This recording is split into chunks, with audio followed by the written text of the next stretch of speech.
In the adjoining room, the sounds of joy, laughter, and heartfelt conversations filled the air.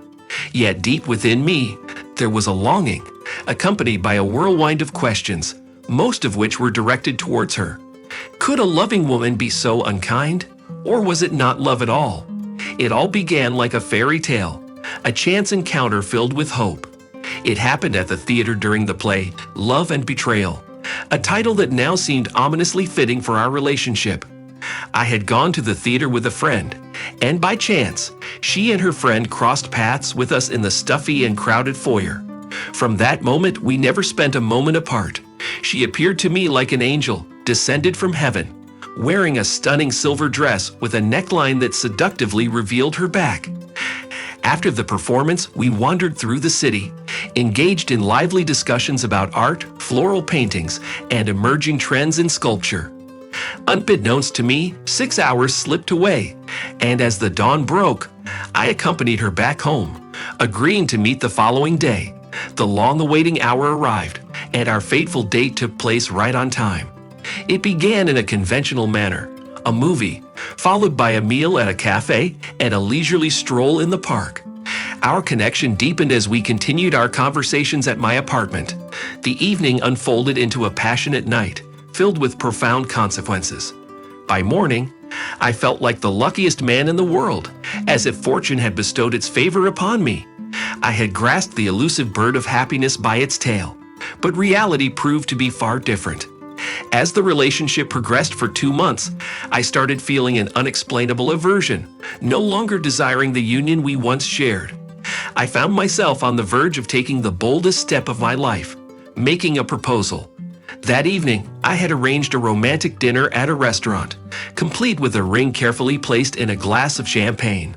With bended knee, I delivered a heartfelt speech. Tears welled up in her eyes, and she agreed to my proposal. As the evening progressed, we discussed various topics such as the upcoming changes, the organization of the wedding, and finalizing the guest list and menu.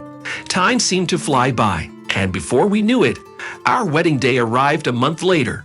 We had invited relatives, friends, and colleagues from both sides, totaling 90 people who came to congratulate us. Amidst the usual well wishes for a long and happy married life, everyone had a fun and lighthearted time. However, the atmosphere shifted when it came to my boss's turn to speak. Raising his glass, my boss began his speech with an unexpected twist. He congratulated us on this significant milestone in our lives and wished for our love to last for at least 100 years. Then, a strange pause followed, as if he were looking intently at my bride. Suddenly, he blurted out, "Nadezhda, I believe we've recently met, and not just in passing." Known for his straightforwardness, it appeared that the alcohol had emboldened him to continue speaking. Before things could escalate further, my relatives quickly intervened, separating us to prevent any further confrontation. Filled with anger, I stormed in my wife's direction. Witnessing my fury, she trembled in her seat, too afraid to even make a single movement, only whispering apologies between her tears. While my initial reaction might have been to resort to violence, I firmly reminded myself that hitting women was utterly beneath my dignity. Instead, I approached her and calmly stated, "I will initiate the divorce proceedings myself, so don't worry." I pivoted on my heels and made my way towards the exit. Stepping out onto the porch, I lit a cigarette, the glowing tip offering a moment of respite as I tried to process the tumultuous situation that had unfolded. The air was a welcome distraction, a buffer against the storm of emotions swirling within me. It didn't take long before the door swung open again, and Natka rushed out after me. Falling to her knees, she clasped her hands together and implored for forgiveness in a voice laced with desperation. "Vadamushka, please, you must understand. During the bachelorette party, the girls and I got carried away with our antics at home. But that wasn't enough, so we ended up at the club. There were drinks and charming guys, and as the night grew late, I made a terrible choice. I got involved with your boss. We ended up at his place, and I deeply regret everything about that night. When he walked into the room, I recognized him instantly, but I chose to ignore the truth, foolishly thinking it would fade away. He was as intoxicated as I was." Her tears flowed ceaselessly, as if she hoped her remorse could wash away the pain she had caused. She continued, her words spilling out amidst her sobs. "I'm so sorry. It was a single terrible mistake. Please, Vadimushka, don't abandon me now, especially on a day like today. Spare me the humiliation in front of our families.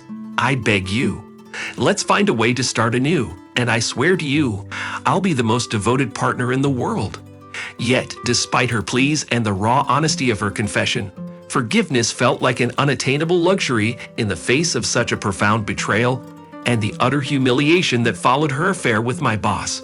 "Tomorrow, I'll be filing for divorce," I declared, the finality of my words underscoring the irreversible decision that had taken root within me. I retraced my steps and re-entered the cafe, met only with hushed murmurs from the remaining patrons. Gathering myself, I mustered a semblance of composure and addressed the gathered guests. "To all our esteemed guests, I extend my heartfelt gratitude for joining us on this occasion. Regrettably, circumstances have compelled us to cancel the wedding. Your understanding in this matter is greatly appreciated, and I ask you to please make your way home." I offered a strained smile, attempting to mask the pain that still gnawed at me. After this announcement, I arranged for a cab and retreated to my bachelor apartment. The same day saw both the submission of divorce papers and my resignation from work. The legalities were swiftly navigated, drawing an abrupt conclusion to what was meant to be the beginning of our shared life. Several years have since passed, and recently, a conversation with my neighbor Aunt Dasha unveiled a surprising twist. Due to a significant scandal within the company's headquarters, where Nadia held a prominent position, she had been incarcerated.